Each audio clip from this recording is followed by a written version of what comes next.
اهلا يا حلوين.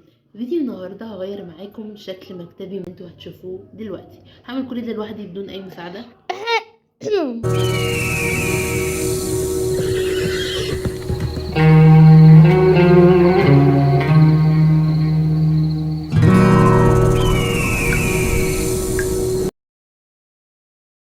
اول خطوه ان احنا هنشيل كل حاجه علشان ننظف المكتب.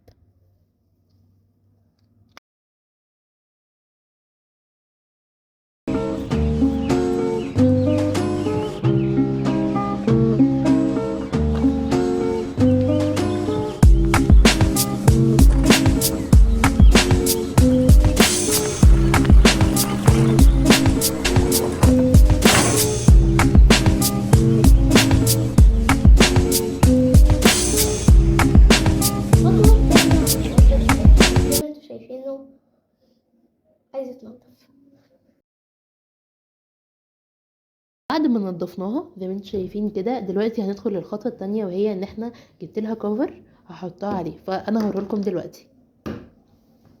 دلوقتي ده الكفر صراحة جايبينه ميكس ابيض في رصاصي عشان الحيطة بتاعتنا رصاصي، يعني هيليق جدا مع المكتب وكمان هيبقى تحفة. شايفين كل تفاصيله جميل جدا ولونه بجد تحفة.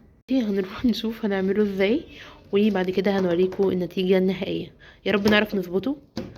فيلا بصوا، دلوقتي انا المفروض بشيل الكفر ده وبحطه وهو بيلزق تمام، بس انا قررت مش هعمل كده. ليه؟ لان ده لما اجي اشيله بيبقى وحش جدا جدا جدا، وبيمسك في الخشب وبجد بيبقى سيء.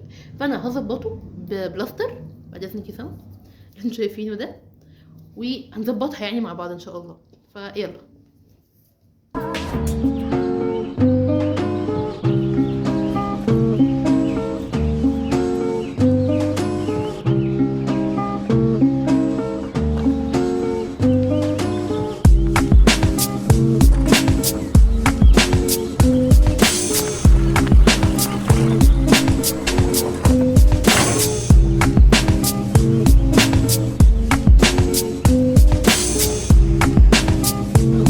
بصوا يا جماعة التفاصيل تحفة جدا، احنا لزقناه من الجنوب.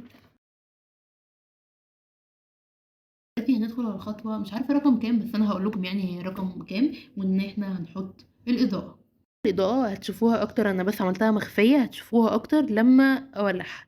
فهوريكم الحاجة النهائية بعد ما أخلص. ودلوقتي هنبتدي نرتب الحاجات اللي أنا هحطها قصادي.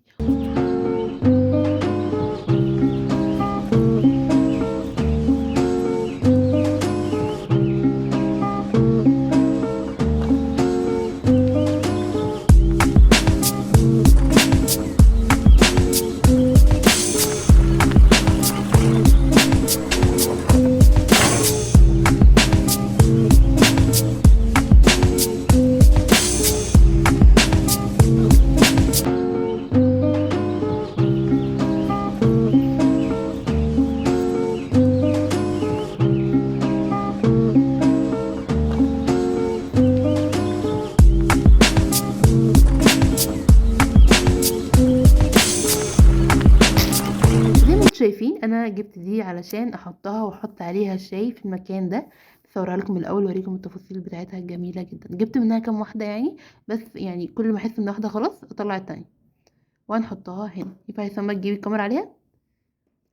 جبنا الشمعة دي ريحتها حلوة قوي، ودي ده اسمها لحد عايز يجيبها، وكمان اختي بتحب الشمع في المكتب.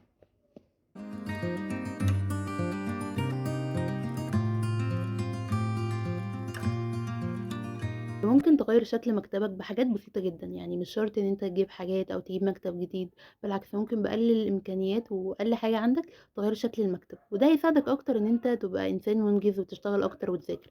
اوقات كتير لما بكون محتاجة اذاكر او ورايا مذاكرة كتير بغير شكل المكتب، وده بيفرق معايا جدا. وكمان يعني ممكن تغير اصلا، تروح تذاكر في مكان تاني او تنقل المكتب من اوضة لاوضة لو امكن، او من مكان لمكان حسب المتاح عندك او المتاح بالنسبة ليك.